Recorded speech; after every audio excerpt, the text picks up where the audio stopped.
Hi, everybody. Shannon from Raven and the Wolf Spiritual Services. I'm popping on today to talk a little bit about the idea of self-love, the 5D, and sovereignty. They all kind of go together. I know that everybody's been hearing those big buzzwords. Sovereignty is, we've been saying a lot. I know I've been talking a lot about 5D. That definitely is something that everybody in the spiritual community is thinking about because we're getting a lot of information about what this really means. So what is happening right now, even though it looks like everything is falling away around us, is, believe it or not, it doesn't feel like that, but unbelievably positive, because what we're doing is we're dismantling old systems of thoughts, old paradigms, old story patterns, and that's always painful. So we've talked a little bit about that. That's the tower moment. We've all been experiencing the tower moment for quite some time, getting rid of the things that no longer serve us, the old stories that no longer serve us, to make room for the new stories that we're going to be bringing in, right? And that has to do with the understanding of sovereignty and self-love and 5D, right? So just a quick recap. We are working with the understanding of different dimensions, the third dimension being where people are when they really don't have an understanding of anything greater than themselves, thinking that everybody's story is the same, feeling a lot like you're a victim, just kind of being caught in what we call the matrix. So the 4D is actually the understanding that all of our suffering really we cause, that suffering is, believe it or not, a choice, and understanding that it is our stories and our patterns that actually feed this. So starting to do that work to untangle the stories and their patterns, seeing what the ego mind is doing, and actively working to rewire your brain, create new stories, be present, see what's really happening. So you've stepped outside of the matrix. Of course, we sometimes dip back into the 3D, and but when you're in the 4D, there's no going back. People ask me all the time, they're like, so am I going to forget this? And I'm like, you're never going to forget it. I mean, once you see it, you can't unsee it. It definitely is like that moment in the Matrix when Neo kind of sees everything. You can't go back. So if you're in the 4D and you're scared you're going to backslide, you're not. You're here, and it's only going to, you're only going to move forward from here. So don't worry about that. So this brings me to the idea of sovereignty, the 5D, and self-love. So I talked a little bit about the 5D. The 5D is this next space that we're going to be working with. And the interesting thing is what I want everybody to understand is that the 4D and the 5D aren't places that we move into. It's not something that wasn't accessible before. It actually has always been accessible. And as a matter of fact, Jesus said, Yeshua is what a lot of us call him, an ascended master, actually said that the kingdom of heaven is inside all of us. So what did he mean? What he meant was this understanding of our divinity, right? The 5D, essentially the 5D is in all of us, that this is something that we can access at any point.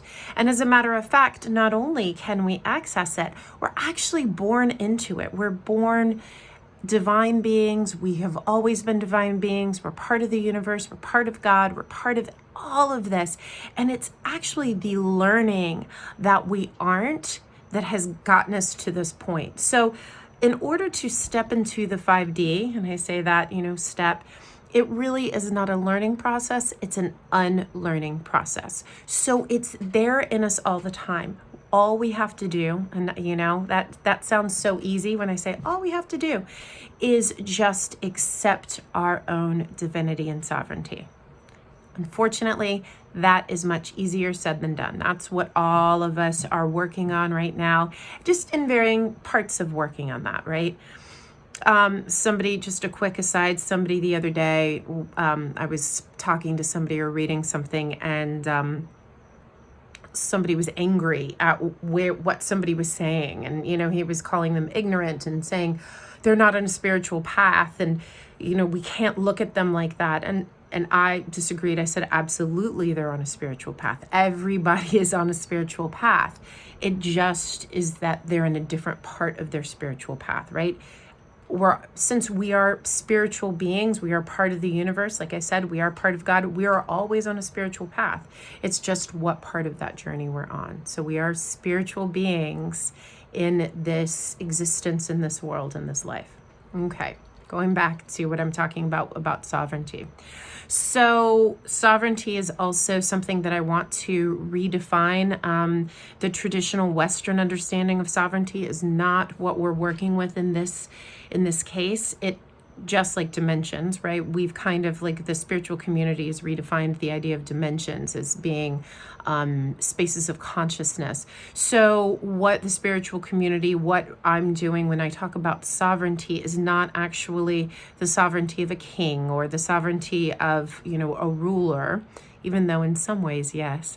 It has to do with our understanding of our divinity, our understanding that we are actually walking universes. We are part of the universe. We are part of God. We are self-contained. We can be self-governing because what we are is what everything else is. So if you look at the universe, if you look at God as being sovereign, and we are indeed parts of God, so then therefore it stands to reason that we are sovereign beings, right? Stepping into that understanding, hi, how are you? Stepping into that understanding, it's my little guy, of our sovereignty is actually really, really challenging for all of us because we've been told, right? We're born into this space sovereign beings with the understanding of what we are and where we came from. Even if it's, in the very back parts of our brain, but we're programmed very quickly to believe that we're not. And so when we start doing this work, when we start on this journey of self-love, so self-love is the most important thing that we can all work on now. It's impossible to be a being on this planet that gives out infinite love without understanding that they are infinite love. It's impossible to selflessly love someone without loving yourself. So that's kind of an interesting concept. I think probably I shouldn't even said selflessly, maybe full of self-awareness, loving someone. So what happens when you kind of deprogram yourself, right? I always say we're the leaders in our own cult. What if we pull ourselves out of our cult and we deprogram ourselves and we really start to love who we are, right? We start to understand that we are divinity in human form. What happens? Why is that so important and pretty damn revolutionary? What happens when we start to understand our divinity, our value, our worth, our sovereignty, is we understand that we are God. And when we understand that we are God and we look at everything else around us and understand that everything else around us is God as well, it becomes impossible for us to levy judgments on other people, because we understand that they are us, that we are all part of the same continuum, even if they're lower vibrating on the lower vibrating end of the continuum. And what we exist in right now, the paradigm that we exist in is not based on that.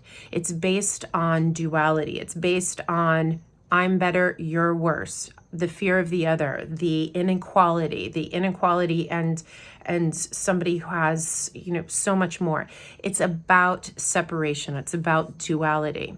And when you step into your divinity, when you understand that you are part of all things, it becomes impossible for us to be judged, ruled, controlled in the same way, right? Because so often what we're ruled by is fear. If you think about a lot of organized religion, at the basis, right, what dogma is very often fear-based. So there's some really amazing, beautiful aspects of organized religion. However, when we're told to fear the other, or to judge other people, that is actually not part of this kind of Christ-like consciousness. That isn't what Christ said. Christ said, we are all the same. The kingdom of God lives within us, right? We are all part of this divine, amazing plan. That, and if you really see that, and you start pulling away the structures that have been put into place, including our economic structures, advertising, when we look at advertising, so much of what advertising is convincing us that we are less than unless we buy something else. So everything that we understand, that our economy, our society, everything in the world is based on, is this idea of duality, right? So there are a lot of power paradigms that are very invested in keeping this duality very, very present. The idea of self-love, the idea of sovereignty, is the most revolutionary thing anybody can do. And it's also probably one of the most important, powerful things that somebody can do to help the world and the planet right now. The reason we're in the space that we're in right now with the world, with what we're seeing around us, is because we do not understand that, because we've all bought into this idea of duality, right? You're right, I'm wrong, the fear of the other, everybody's out to get everybody else. My opinion is the right opinion. This is what is pulling us apart. Had we all been doing this healing work from the very beginning, we wouldn't be in this space, right? So once again, that's the law of correspondence: as above, so below, as within, so without, as the universe, so the soul. So as we do this work, as we start working on our self-love, as we start understanding our divinity and our sovereignty, which I'll make another video about that later, like the kind of nuts and bolts on how to do that, we move into this understanding of 5D. And here's where it gets really, really cool. And it's bringing together everything we've been hearing about, right? This idea of manifestation. You can, trying to get that shadow off my face. The understanding of manifestation, all of the spiritual laws, they're all present and working in the 5D. So when we step into this space of divinity, this space of sovereignty, when we peel away all of the lies, all of the programming, and we remember who we really are, which we are children of the universe, we're children of God, and we own that, we stay in that, our vibrational rate moves to 528 hertz. I've talked a lot about 528 hertz. 528 hertz, I've been told many times through channeling, is the building block vibrational rate of the universe. It's pretty cool stuff. So we think of 528 hertz, people think about that and say that, and they think of the idea of love. Love is actually a byproduct. That feeling of love that we get when we step into that vibrational rate is a byproduct of the vibrational rate. But as I said in an earlier video, that vibrational rate exists in a lot of other things. It's in the sound of the sun. It's in chlorophyll. It's in healthy human DNA. So I look at 528 hertz as the vibrational building block, the vibrational building tool of the universe. So there you are, you step into 5D. And in 5D, it's thought that you can create your own reality. Well, this makes complete sense when we put it all together. We think about sovereignty, the understanding that we are the universe. We step into that vibrational rate of 528 hertz, and that is the creation vibration. And when we're in that, we're in alignment with everything around us, everything in the universe, everything external, everything internal, we're in alignment. We are our greatest God expression at that moment. And if that's the case, and 528 is the building block of all things, that's how we create our reality. That's where, if you hear about the vortex, right? So when people talk about manifesting, they talk about the vortex, or I call it the soup. That's what this is. It's being in complete alignment and complete harmony with everything, and then utilizing what we are to continue to create. So it's this manifest. So that really is the essence of manifestation. It is the creation of our perfect life with the utilization of that 528 hertz, right? That vibrational rate. And when I say perfect life, I say that very specifically. Oh, and sorry, just a quick addendum. I didn't mention that the beings that speak about the vortex are Abraham Hicks. So if you've heard that and you're like, where did I hear that? That's from Abraham Hicks.